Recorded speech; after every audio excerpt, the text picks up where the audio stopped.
तो बच्चों, हम कर रहे हैं 10th क्लास का 15वां चैप्टर।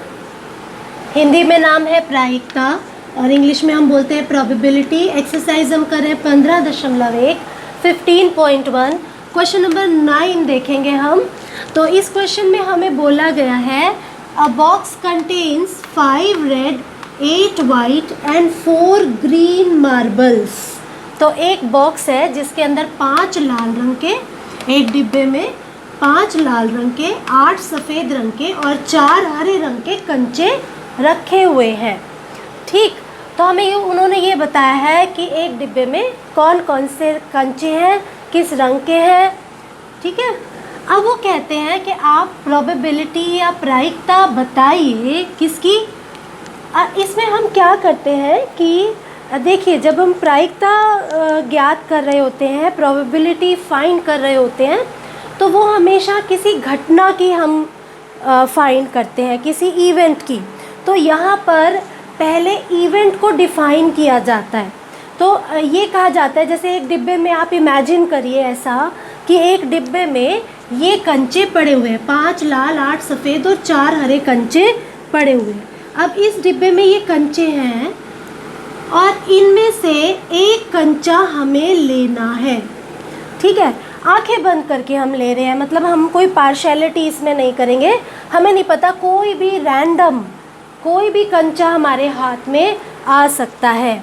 तो वो जो कंचा, जैसे मैं इस डिब्बे में से एक कंचा लूँगी, एक मार्बल निकालूंगी, तो वो मार्बल किस रंग का मेरे हाथ में आएगा, इसकी पॉसिबिलिटी, इसकी संभावना हम ज्ञात कर रहे होते हैं, हम फाइंड कर रहे होते हैं। ठीक है, कि वो जो कंचा मेरे हाथ में आएगा वो किस रंग का होने की कितनी संभावना है। लाल कंचा आने की कितनी संभावना है, हरा आने की कितनी संभावना है, या सफ़ेद आने की कितनी संभावना है। तो ये हमें देखना होता है। तो यहाँ पर प्रोबेबिलिटी या प्रायिकता जब हम फाइंड कर रहे होते हैं तो फॉर्मूला अप्लाई करते हैं। उसका क्या तरीका है वो भी हम देखते हैं। तो सबसे पहले आई होप आपको ये समझ आ गया होगा कि यहाँ पहली चीज़, रैंडम कोई भी कंचा मेरे हाथ में आ सकता है। ठीक, फिर उसके बाद मुझे से ये संभावना बतानी होती है, जो भी मुझसे पूछी है, लाल कंचे की आने की संभावना पूछी है तो वो बताऊंगी, हरे की पूछी है तो हरे की बताऊंगी, संभावना कितनी है भाई, वो आ जाएगा मेरे हाथ में। तो उसके लिए जो फॉर्मूला हम अप्लाई करते हैं वो है, अगर हिंदी में हम फॉर्मूला देखें, प्रायिकता के लिए होता है, ऊपर यानी अंश में हम रखते हैं अनुकूल परिणामों की संख्या और नीचे डिनोमिनेटर में रखते हैं हम कुल परिणामों की संख्या। मैंने ना क्वेश्चन पूरा नहीं लिखा है, आप बुक से पढ़ लीजिएगा।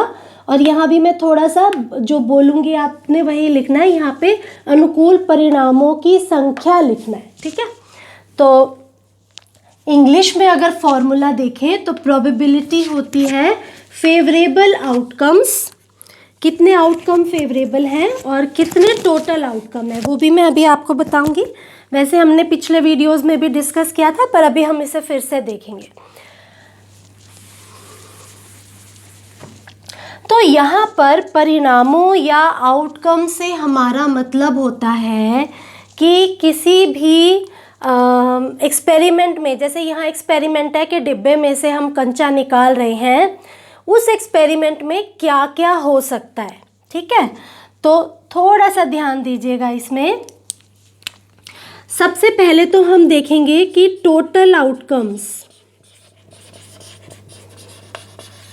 या जिसे हम हिंदी में कहते हैं कुल परिणाम, वो कितने हैं। कुल परिणाम का ये मतलब हुआ कि कुल जो भी हो सकता है उस डिब्बे में, अगर हम कंचा निकाल रहे हैं तो कुल जो जो चीज़ें पॉसिबल हैं वो सारी आती हैं इसमें। तो देखिए, यहाँ टोटल कंचे कितने हैं, 5 तो लाल हैं, 8 सफ़ेद है और 4 हरे हैं। कुल कितने कंचे हैं, 5 + 8 13 + 4 17। तो इसका ये मतलब हुआ कि इन 17 में से कोई भी एक कंचा मेरे हाथ में आ सकता है, इन 17 में से कोई भी एक मार्बल मेरे हाथ में आ सकता है। और इसीलिए मैं बोलूँगी कि टोटल आउटकम्स जो पॉसिबल है वो है 17, कुल परिणाम जो संभव है वो है 17। इंग्लिश में कह लीजिए, हिंदी में कह लीजिए, बात एक ही है। तो 17 है हमारे total number of favourable outcomes. Total पता लग गया। अब हम देखते हैं कि हम सबसे पहले हम करेंगे फर्स्ट पार्ट कि लाल कंचा आने की क्या संभावना है। तो सबसे पहले हम इवेंट को डिफाइन कर देते हैं, घटना को परिभाषित कर देते हैं। तो मैं बोल देती हूँ कि इवन मैं नाम दे रही हूँ उस घटना को, कौन सी घटना को? लाल कंचा आने की घटना को। और कब? जबकि डिब्बे में से एक कंचा निकाला है तो मेरे हाथ में वो जो कंचा आया वो लाल रंग का हो। ये कितनी संभावना है, कितनी पॉसिबिलिटी है कि रेड मार्बल मेरे हाथ में आए। आप इस भाषा को पकड़िएगा बेटा। गणित की एक अपनी भाषा होती है, जब आपको वो भाषा समझ आने लग जाती है ना, फिर आपको क्वेश्चन डिफ़िकल्ट नहीं लगते। इसीलिए मैं उन शब्दों को बार बार रिपीट कर रही हूँ ताकि आपको भाषा समझना आ जाए, प्रश्न पढ़ के और फिर लिखना भी आ जाए कि मुझे उत्तर में, आंसर में लिखना कैसे है, क्या शब्दों का प्रयोग करना है। ठीक है, तो इन शब्दों पे भी आप ध्यान दीजिएगा। तो मैंने घटना E1 को परिभाषित किया, इवेंट E1 को डिफाइन किया कि जो कंचा है या जो मार्बल है वो है, या रेड मार्बल लिखेंगे या फिर लाल कंचा। ये है हमारी घटना E। अब घटना E के बाद मुझे चाहिए फेवरेबल आउटकम्स, यानी कि अनुकूल परिणाम या फेवरेबल आउटकम्स। तो इन 17 कंचों में से ये जो 17 कंचे आए, 5 लाल जमा 8 सफ़ेद जमा 4 हरे, 17 कंचे जो आए, इनमें से फेवरेबल कौन से होंगे? लाल वाले। ठीक है ना, क्योंकि घटना क्या है कि लाल कंचा हाथ में आए। लाल इन 5 में से कोई एक कंचा मेरे हाथ में आ गया तो फिर वो घटना हो गई, इवेंट अकर कर गया। अगर इनमें से कोई एक रेड मार्बल मेरे हाथ में आ गया तो फेवरेबल लाल मार्बल हाथ में आने के फेवर में ये 5 कंचे हैं। कितने कंचों में से? 17 में से। तो जो फेवरेबल होंगे ना, फेवरेबल केसेस, फेवरेबल आउटकम्स, वो होंगे 5, जो कि लाल कंचे हैं, रेड मार्बल्स हैं, जिनको हम बोलेंगे अनुकूल परिणाम।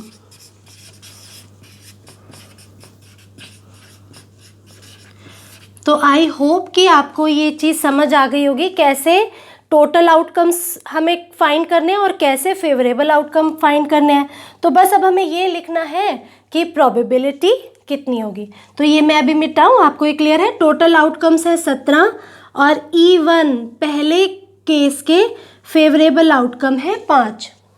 तो अगर आपको इन शब्दों को दोबारा देखना है तो आप इसे एक बार पॉज करके वीडियो को और देख लीजिए, क्योंकि मुझे थोड़ा सा मिटाना पड़ेगा।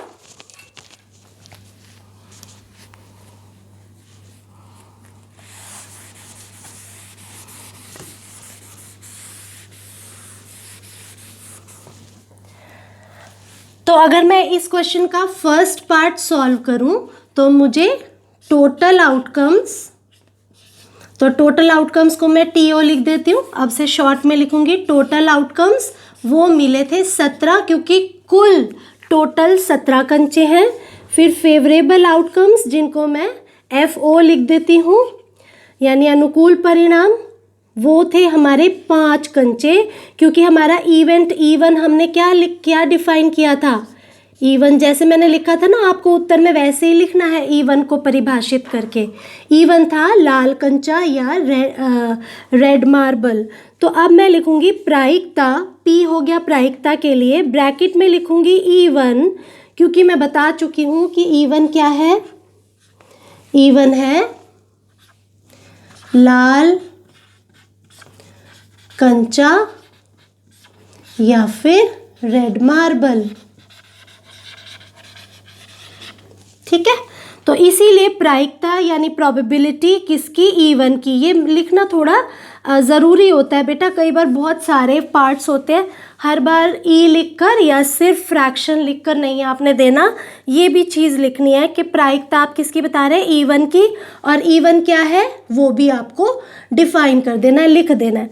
तो हमने ऊपर क्या लिखना है, अनुकूल परिणाम यानी फेवरेबल आउटकम्स, वो कितने हैं 5, और डिनोमिनेटर या नीचे क्या लिखना है, कुल परिणाम यानी टोटल आउटकम्स, वो कितने हैं 17। तो आपको जो प्रायिकता मिली यानी 17 कुल कंचों में से 5 लाल कंचे ऐसे हैं जिनमें से कोई एक कंचा मेरे हाथ में आ जाएगा तो मेरा इवेंट E1, घटना E1 हो जाएगी। इसीलिए उसकी संभावना कितनी है 5/17। तो इसको समझने का प्रयास करें, बहुत ही सरल चीज़ है, एक बार ध्यान देंगे क्या कहा जा रहा है तो बड़े आराम से समझ आएगा। तो पहले भाग का हमारा उत्तर हुआ 5/17। अब हम आ जाते हैं सेकंड पार्ट पे, वो है वाइट मार्बल या सफ़ेद कंचे आने की संभावना।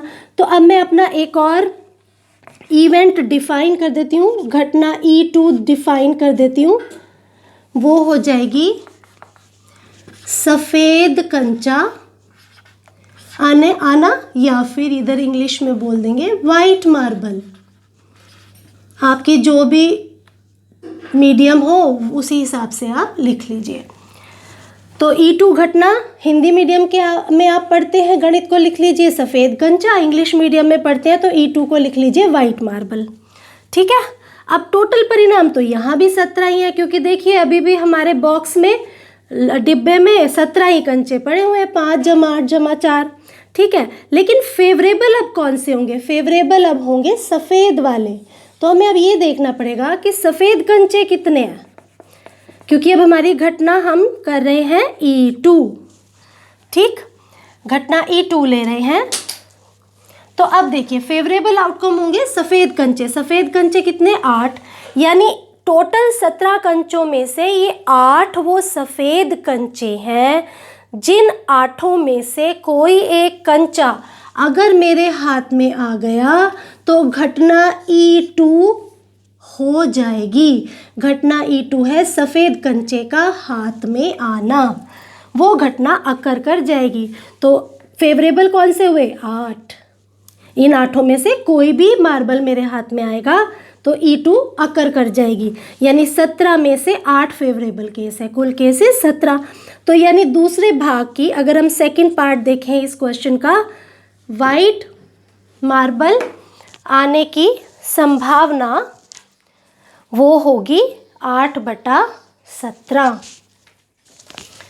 ठीक है, तो इसको दोबारा से समझ लीजिएगा पॉज करके, अगर आपको या रिवाइंड करके रिपीट करके अगर आपको कोई दिक्कत हो तो। अब हम आते हैं इसके थर्ड पार्ट पे।